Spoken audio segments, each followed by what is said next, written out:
Bence bu duruma sevinmeye lazım değil.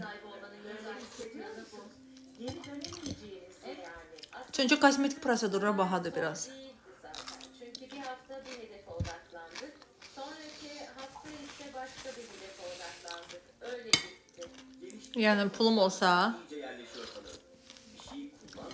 niye dilettirmeyeyim? Mesela için maraqlanmışdım. Dodaq dolgusu ilk dəfəyə 1 millidir də.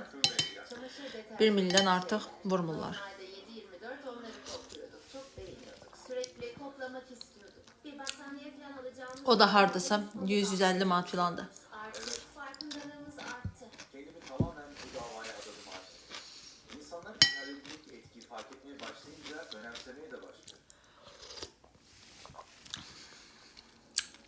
İnsanlar Onun üstüne bir 50 manat yol pulu gəlin. gerçekten Yani devle güce 200 manat. ama inançları ve mücadele ruhları çok Ondan sonra bu inan. o 200 manatı da təsəvvür edin ki, şeydə bir həftə dodaq göz adı olur da. Cəmə bir həftədə kamera qabağına çıxmayın. Arazide bulunanların söylediği isimsiz mezarları keşfedilince bu da kamuoyunda büyük bir tepkiye yol açtı. Louisiana'da geçerli olan kanunlara göre mezarlık İstəyir diş olsun, inşaat yapılması yasak. istəyir burun olsun. En ilginç kısmı da halkın bu sayede kazanıyor olması. Sayısız İstəyir botoks olsun. mezarda yatan atalarımız fosil yakıt tesislerinin kurulmasına engel olarak bize yardımcı oluyor. Hani bunlar hamısı puldur.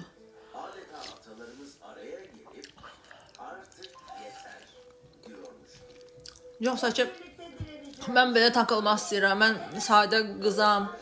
Mən təbii qadınam. Mənə qalıb. Diyeceğiz. Hakim Judy var, dinimize karar vermekte. Formosa'ya araziyi terk etmesini emretti. Çünkü bizim de temiz hava solumaya hakkımız var.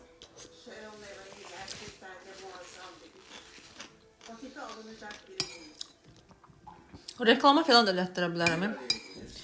Prosta mən istəyirəm öz pulundan olsun. İstədiyim adamı seçim, rahat elətdirim. Organize para ilgeler. Bu iç segment Kalitesi tamam seçtim.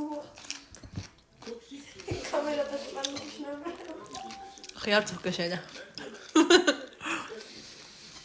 Bu sorunu çözmek için gereken şey cesaret, vizyon ve siyasi irade. Hiçbir ülke zehirli kimyasalları ve plastik düzenleme konusunda mükemmel bilinç